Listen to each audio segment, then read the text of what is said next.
So let me set the scene for you. Back in July, I'm in Kyoto, Japan, at a Kaichua maid-sama themed cafe. This entire cafe is completely empty aside from me and my boyfriend, and I'm standing in front of this massive wall of colourful post-its. And they're all super cute, handwritten messages from fans around the world saying just how much they love this anime and what it's meant to them. Understandable, it is goated. And suddenly I start to feel this incredible sense of calm and connection that I've almost never felt back in the UK, which makes absolutely no sense because not only am I basically alone, but I'm a brown girl in a foreign country where almost nobody looks like me, and yet I feel at home. And the reason wasn't because Japan is this utopian land of cherry blossoms and green tea, it was because of fandom. So on today's episode of Brown Girl Tea with Pri, the show where we unpack nerdy and cultural topics from a brown girl perspective, I want to unpack why does fandom have that sense of home, especially for diaspora kids, but also why that feeling might not be as utopian as it sounds. And despite everything I said today for my tea, I actually have green tea that I made myself in Kyoto, in Japan.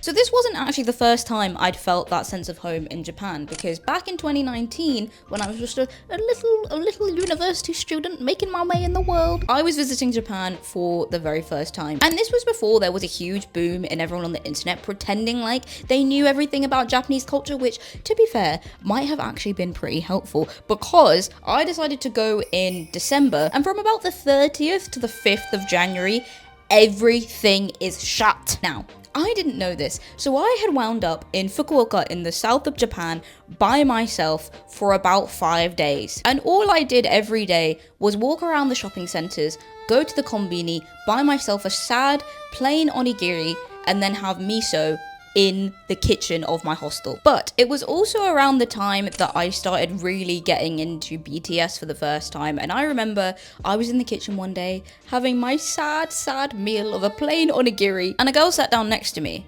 and I was incredibly nervous, but I decided, you know what? I can speak elementary Japanese.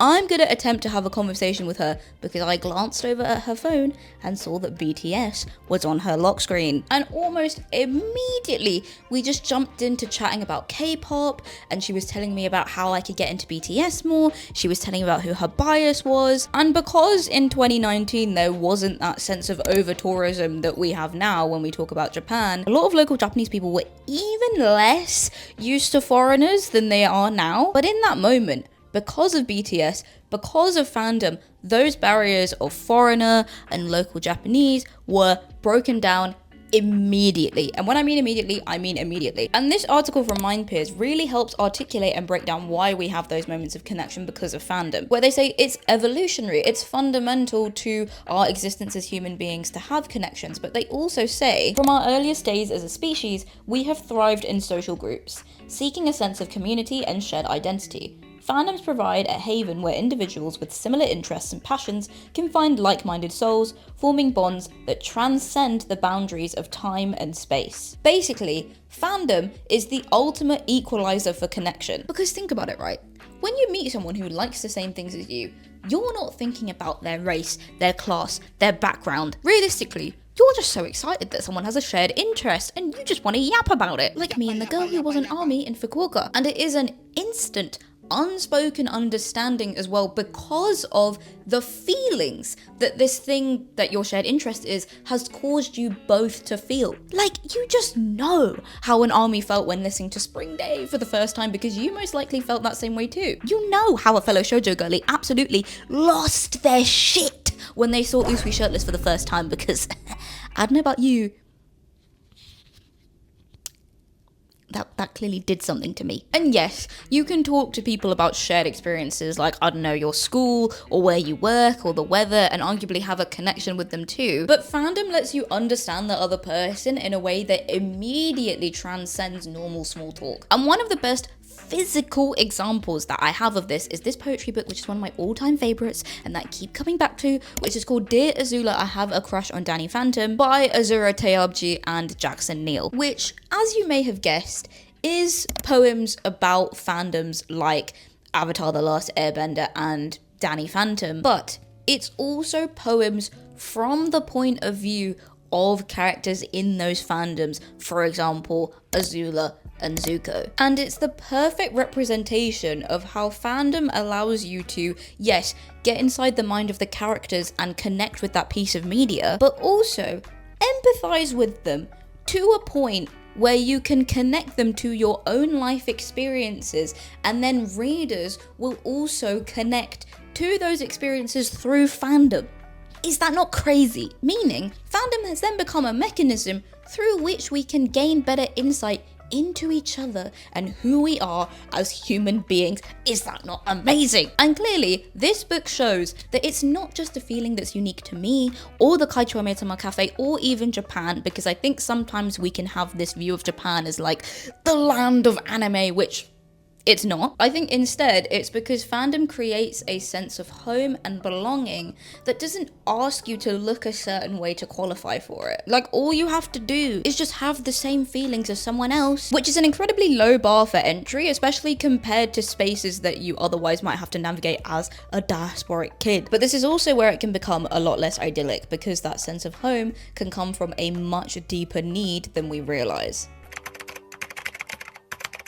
I think when you're from the diaspora, there's often an uneasiness that we can feel that we don't talk about enough. And that is, the idea of home as an environment can mean so many different things to us, which can, on the one hand, be quite liberating, but on the other hand, can also be quite depressing if we're being very honest. On that same trip, in 2019, right, literally moments before I spoke to that fellow army girl, I was actually feeling incredibly depressed because I could not find any signifiers of home. And as a South Asian, and an Asian more broadly, one of the biggest places where I get that is food. But as a vegetarian in Japan, in South Japan, in 2019, there was no way that I could get that, especially when everything was closed. And I was actually calling my parents being like, shall I come home?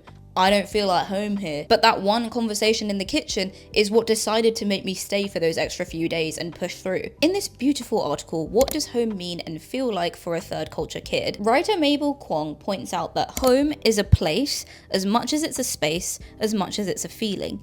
It's an evolving space of relations and emotions. So what that means in this context is, because home can mean so many different things, and you might have never felt that sense of permanency before, fandom becomes a space where mentally, not only do you feel like you belong, but physically like it is safe to remain there. Which, when you think about cultures and backgrounds, for example, like mine from South Asia, where so many people had to flee their country because it wasn't safe, makes a lot of sense. And I felt this sense of home more often in my most recent trip this year, when I was walking through Japan, and not just in like the touristy spots like Poke Park, where fandom was intentionally placed to draw people in and create that sense of community, but just being like out and about and spotting Haikyuu merch, or in a gacha or a random standee in a shopping center, or when we were in a tiny konbini in an Osaka train station and I saw one of my favorite Japanese bands were doing a random collab with this drinks company on the bottle. Or even as soon as we got out the airport and we're walking to our hotel, I just saw a line of random pom-pom purins in a bank. But the one that really stood out to me the most is when we were in Yokohama, which is not really, again, a touristy destination. And in the middle of, again, a random shopping center, we discovered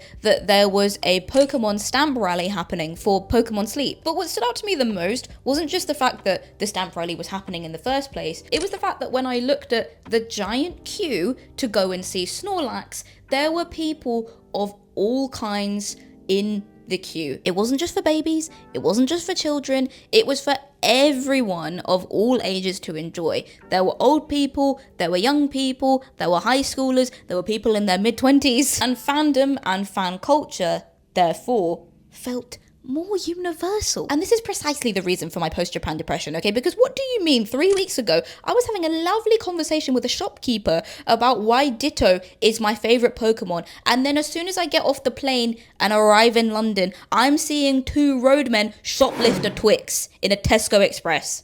And no, I'm not joking, this is literally what happened as soon as we got home. But I think we all secretly know that that void of fandom culture in the UK is not about shoplifting chocolate or Pokemon. It's about something even bigger that I didn't even know that much about until I started doing my research for this video.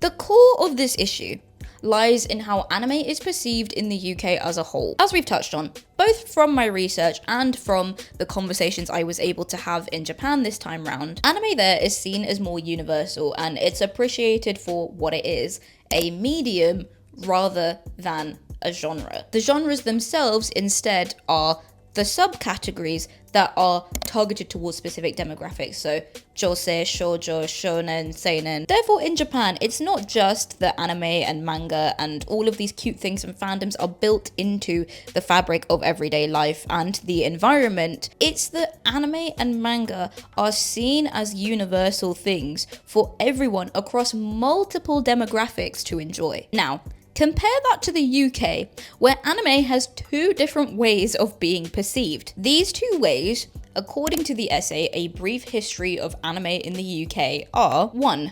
Anime is something that has a cult following, particularly if you think about it in reference to movies. That's usually where this comes from if you think about stuff like Akira, Ghost in the Shell, or any of the Ghibli films. And 2, which is the key one, anime is seen as something purely for children. And this is the part that I didn't know about, because historically, since the 80s and 90s, the UK has actually imported less Japanese media than many other countries in the West. And therefore, they've kind of shoehorned it in and broadcast it almost entirely for children, which ironically and interestingly, I think also ties back to immigration, because we have about 64,000 Japanese residents in the UK currently, according to the current census, compared to the US that has approximately 1.5 million according to their current census. On the surface,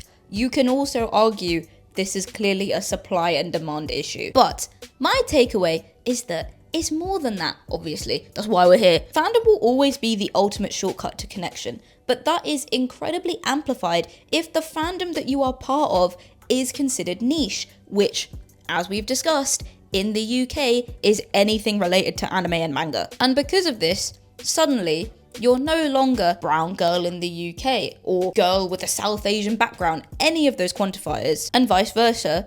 You are just two people in the moment creating community. And I think this is also why coming back to the UK gave me massive whiplash, because here it can feel like not only do you have to build those spaces to even have that sense of community in the first place, but you need to defend them and justify them, especially as an adult. And that's why standing in that cultural maid-sama cafe, looking at the wall of post-its, hit really hard, because it was the realization of just how rare these spaces are here, but also of how often, as a fangirl and a brown fangirl, I can fully exhale and let go and be myself. But it's also reminded me of why I'm so obsessed with building this community in the first place, right? It's so all of us cool, creative, nerdy people can have that feeling wherever we are. So let's start it right here, right? Let's do it together. Drop a hi, hello in the comments. Let me know if you've ever felt this way, because I feel like I'm definitely not alone in this. Or just drop your favorite anime. Let's connect. And if it's Kaichou Maid-sama, you are legally obligated to comment, alright? And if you want more Brown Girl Tea with pre-episodes like this, I've linked the full playlist right here. Go fall down that rabbit hole. And as always, I hope you're having a lovely day, truly living your best nerdy and authentic life, and I will see you over there in the next video. Bye!